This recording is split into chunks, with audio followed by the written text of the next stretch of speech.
And joining us now for our January Progressive Agriculture Foundation safety message, Bernard Jeschke is with us here to kick off the new year. Bernard, Happy New Year to you, sir. Great to have you back on. Happy New Year to you too, Jesse. We appreciate another year of farm safety programs here on Market Talk. Well, we appreciate you making the time to join us, Bernard. And, we get into the month of January. It's very cold across many parts of the country this time of year. We've seen a lot of really cold weather here recently. And that means we got to talk about, staying warm and being prepared for the cold weather. And I think just to start, let's talk about how to stay cozy indoors. Because, a lot of times people, when it's negative temperatures outside in many parts of the country, they want to stay inside. But how can they be safe being cozy inside, Bernard? Very good. You're right, Jesse. I tell you, the last few weeks here, it was time to move indoors. I think we got spoiled a little bit with some of the nice temperatures in December, but January has truly dropped off the temperatures here. So let's talk a little bit about some safety features then in the house there. So you've got your heating systems, and for most people out there, you want to make sure you get those checked. I don't care if you've got a gas furnace, electric furnace, whatever. You need to make sure it's working efficiently. And the key thing too is if you have a fireplace, the importance of making sure that that fireplace is cleaned out, the chimney's clean, that type of thing.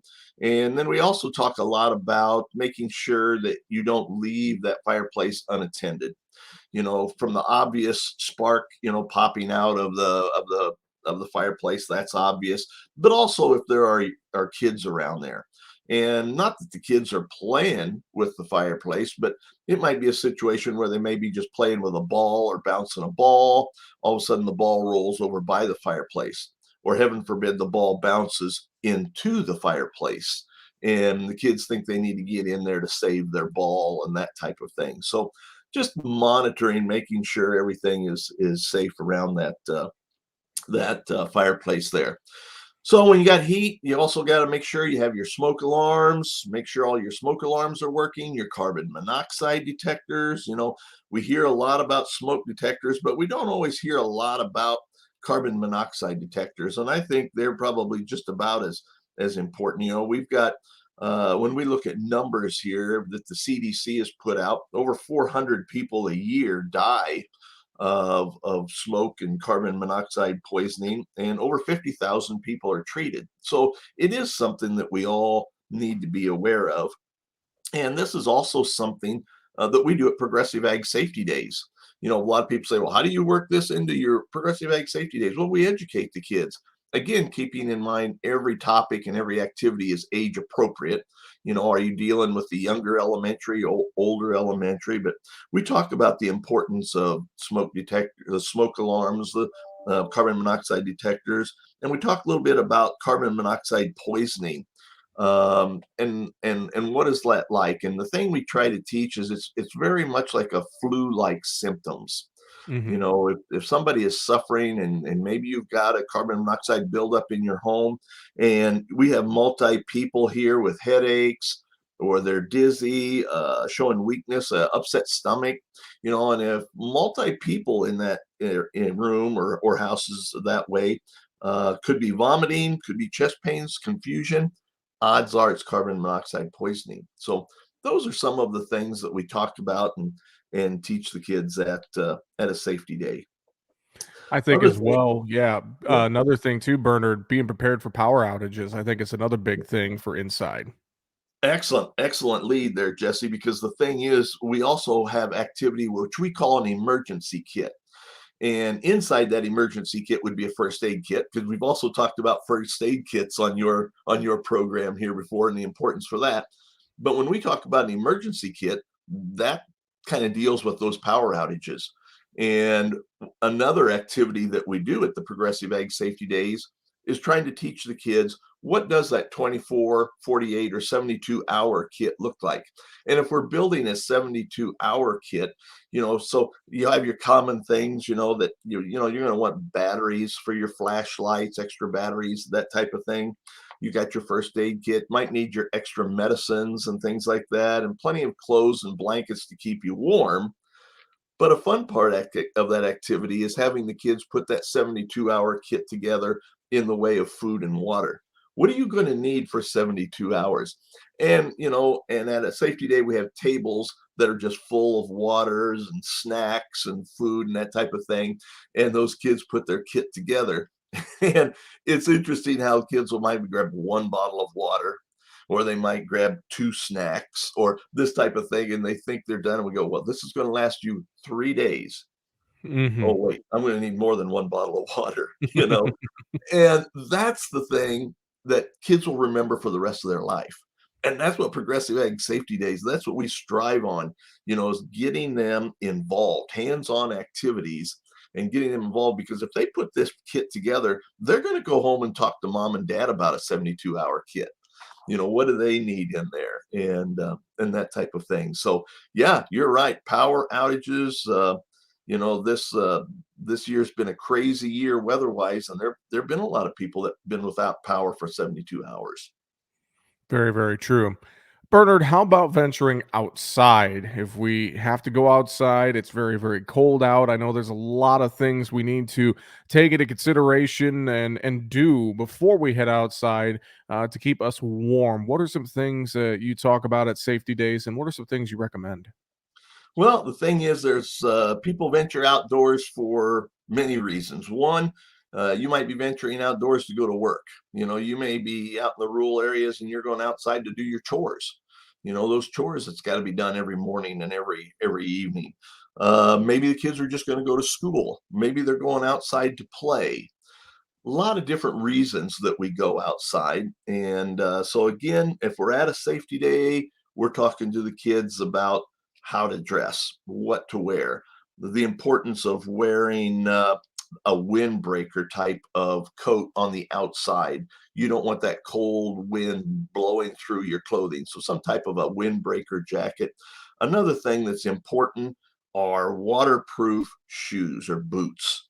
If your feet get wet, and they're going to get cold, and they're going to be cold immediately. So the importance of keeping your feet dry and those types of things. So those are some of the key things we get into. But as we talk about those types of things, every hats, gloves, scarves, all of that.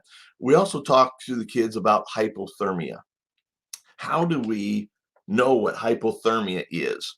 How do we describe what hypothermia is? Because to kids, they may not even they maybe have heard of hypothermia, but they really don't know what that activity is. So at a safety day, and you can do this in the summer and everything, we just have like a bucket or a tote. We fill it full of water and just fill it full of ice cubes. It is ice cold. And we have some washers in the bottom of that bucket. So we have the kids reach down into that ice water, and they have to search around to the bottom of the bucket or the bottom of the tote and find a washer and bring that washer out. And the thing is, it only takes them a few seconds, but in a few seconds, their hand is already cold. So when we talk about the different types of hypothermia, or the different layers or the stages, I guess you can say, is first your hand is going to feel cold, and they experience that reaching down in the bucket. Had they remained there, which we don't do this at a safety day, but we talk about, then your fingers are going to start to tingle. And that's probably the next stage of hypothermia. The next stage, and frostbite, hypothermia and frostbite together. The next stage is pain. It's actually going to start to hurt. And so we educate the kids on that, and educate the kids on how quickly that can happen when they stick their hands down into the ice cold water bucket to find that washer at the bottom of the bucket and stuff. So again, a hands-on activity that teaches those kids about hypothermia, frostbite, and those types of things. Well, Bernard, yeah, a lot of great insights. And of course, thinking about just the cold weather and, the snow and ice too. It's something to think about in many parts of the country, slips and falls and things of that nature we have to worry about as well. It's not just necessarily dressing warm, it's also some of the hazards that are out there with the cold weather too. Right, and being prepared for that. Yep. Slips and falls are huge. Those numbers are really ugly during the winter months, simply because you got snow and ice, everywhere. So, other things that we do at a safety day is again talking about the importance of when you're going outside. Are these kids going outside to work, play, or what? But let's say they're just going to walk down to uh, Jesse's house. They're going to come down and visit Jesse, or they're going to walk to the park, or they're going to wherever they're going to do. Some of the things we talk about is the importance of taking a fully charged cell phone with them, making sure they've got the ability to communicate. We also talk about the importance of traveling with a buddy, having more than one person, and then always making sure somebody knows where you're going. You're either walking to the park, or we're walking to a friend's house, or we're walking to the store. Where are they going, about how long is it going to be gone, and that type of thing. So planning is always important. We also talked a little bit about how to walk on slick surfaces. People talk about penguins, how funny it looks when penguins walk with just little tiny steps. Well, that's because they're usually walking on snow and ice, and that's the best way to walk on snow and ice. So we practice that as safety day. We practice the little penguin walk, little tiny steps, keeping your foot as flat as you can on that surface, making sure you're not carrying something, especially carrying something heavy and stuff. Walking on a slippery surface, that's a bad combination. And the importance of keeping your hands out of your pockets, because you use your hands and your arms a lot. You're waving them around as you're trying to keep your balance on that snow and ice. Hands in the pockets are usually not a good combination there. So keep the hands out of the pocket, take those little steps and that type of thing as you're walking along. And when you're outside getting things done, just in kind of wrapping up here, be a good neighbor. Be a good neighbor. Keep that sidewalk clean. Your neighbors may be needing to use your sidewalk that goes in the front of your home, or some of the visitors that are visiting your home.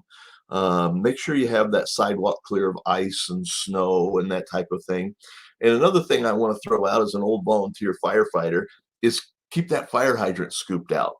The snow plow may come by and they've shoved all the snow off the street, and that snow plow may have just buried that fire hydrant.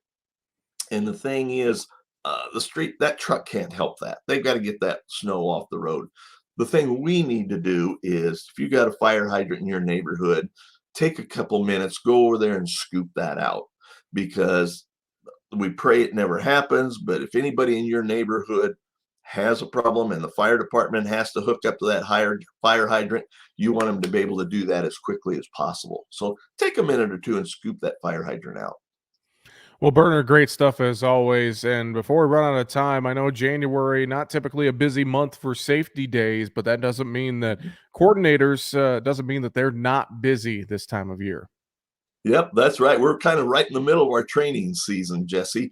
And a lot of the coordinators, they go through a training every year. It's all virtual, online.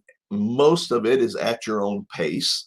And and all they have to do is be able to turn in an application. If they're wanting a Progressive Ag Safety Day in their community, they can go to our website, progressiveag.org, or they can call on our toll-free number, which is 888 257 3529, and we can also talk through and get them an application, that type of thing. But yeah, right now the coordinators are getting their training done at their own pace. This training includes new resources, new hands-on activities, maybe some of the things we talked about today. All of that is there. We have hundreds of hands-on activities in our topics and activities manual. So coordinators are learning how to be able to use all of that. And how to manual is in there on how to host a safety day. So we feel like we have a complete package for someone to take the training and bring a Progressive Ag Safety Day to their community. And we'll be more than glad to help anybody put that plan together for them. Well, Bernard, we appreciate the time as always. Thanks for catching up with us for our January safety message. With that, Bernard Jeske with the Progressive Agriculture Foundation. Thanks again, and we will talk to you real soon, Bernard. Thank you, Jesse, and we appreciate everything you do with Market Talk and getting the safety word out to rural America. Bernard, thanks so much. Have a great one. Thank you.